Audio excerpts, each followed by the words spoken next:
One Church at Harvest Point, Lauren Scott here.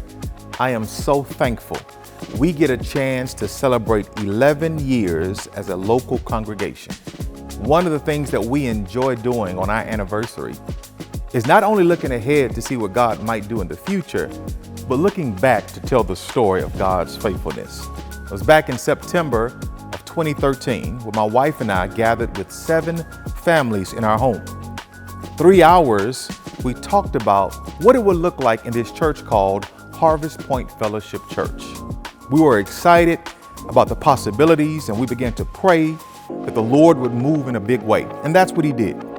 Months later, second Sunday in February, it was February the 9th, we gathered for our first services. It was cool because the night before the services, we were still trying to put things together.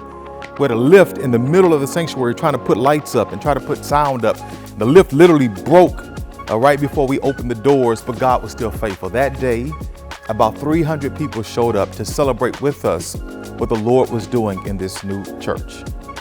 As I look back over the years, we are reminded of God's grace because the space that we had at the time, right here on Shadow Creek Parkway, was just above 7,000 square feet of space. Year after year, we saw the Lord add people to the church to the point, eventually we got to 3 services. And I went back to that space recently, and I marveled at the fact that on every weekend, the Lord would allow 1,000 people to show up to this space to be a part of this church. There's barely any room to move, but God kept us. We were in the scripture. We sang songs of praise. People got connected in community. God was faithful. Even when we went through the pandemic, as all churches, we had to adjust. Can you believe that prior to the pandemic, we were not online. We had no social media presence, really. We were just focused on our local congregation, but we had to make an adjustment overnight. That's exactly what we did. When I go back and think about those times, I remember how we would have our praise dancers prepare their dances in their remote spaces. And then our media team would collect all those videos and put it together in a collage. And on Sunday morning, we'd have this beautiful display of the church, even though we were not in the building. We are reminded that the church is not the building. The building houses the church, but the church is the people. And that's what we had a chance to see during the pandemic. And as with many churches, people were trying to figure out what's going to happen to the church. We'll be able to financially afford to even open the doors again. It is in that season of the church that we saw exponential growth in our finances. The Lord has been blessing this church. By the time we came back from the pandemic, we had a new thing, new people. There was a new culture in the church. And we began to really press into this idea of the necessity to build a bigger facility. In fact, we had been talking about it for many years prior, but now it was really time to step out on faith and do that. And that's exactly what we did. And as we did that, there were other conversations happening, including mergers and a lot of things going on. And we remember at that time that we got a loan from the bank, but the loan for the bank was not enough to cover the building, but we had already started the process. And if you were part of the church, you remember the conversations we were having every Sunday. Church, it seems heavy, it seems big, but we learned through that process that nothing's too big for our God. And even though we had to stretch and pull, and there was a delay after delay, the Lord blessed us so that on Mother's Day 2024, we were able to enter into what is now our new facility. We saw the hand of God. In fact, while we were waiting to get into this facility, beautiful moments of community were taking place.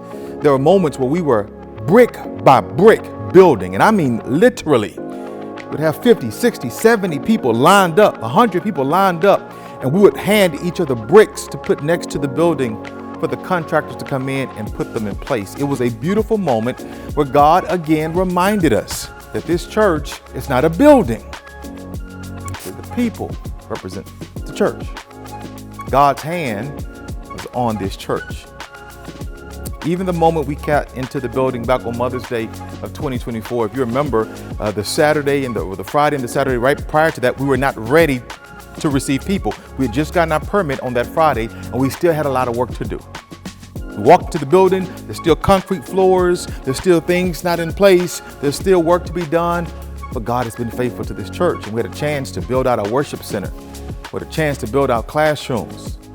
We even had a chance at the very end of 2024 to open up our kids' wing so that our children could have adequate space to be discipled. Here's the message. God has been faithful to this church. And yes, we still have hurdles to overcome. Yes, there is still much work to do, but the truth of the matter is we've been here before. We've seen God move in spaces that seemed impossible. We've seen God bring a group of people together under this vision, under this idea that the gospel needs to be the center of our lives, and we have a responsibility to be His witnesses. We've seen people come together and be on board with the work that the Lord has given, and I'm excited because there's more work to do. We get to celebrate 11 years, and we get to set forth a new path of discipleship, of what it means to be a witness, not only in Jerusalem, Judea, Samaria, but even to the ends of the earth. And here's what we know, even before those moments arrive, God will bless His church. And so, family, I'm excited because God has been faithful. I'm excited because God is about to do a grand thing, and I look forward to doing it with you. I can't wait to the moments we get to look back even at this season and say again, look what the Lord has done. God has been faithful to this church. So I say this to us all. Happy birthday. Happy 11 years. Happy anniversary. It's a great time. We're in a great community, and I'm thankful for you all and what God is doing. We do this to God's glory, and we celebrate 11 years this year. God bless you.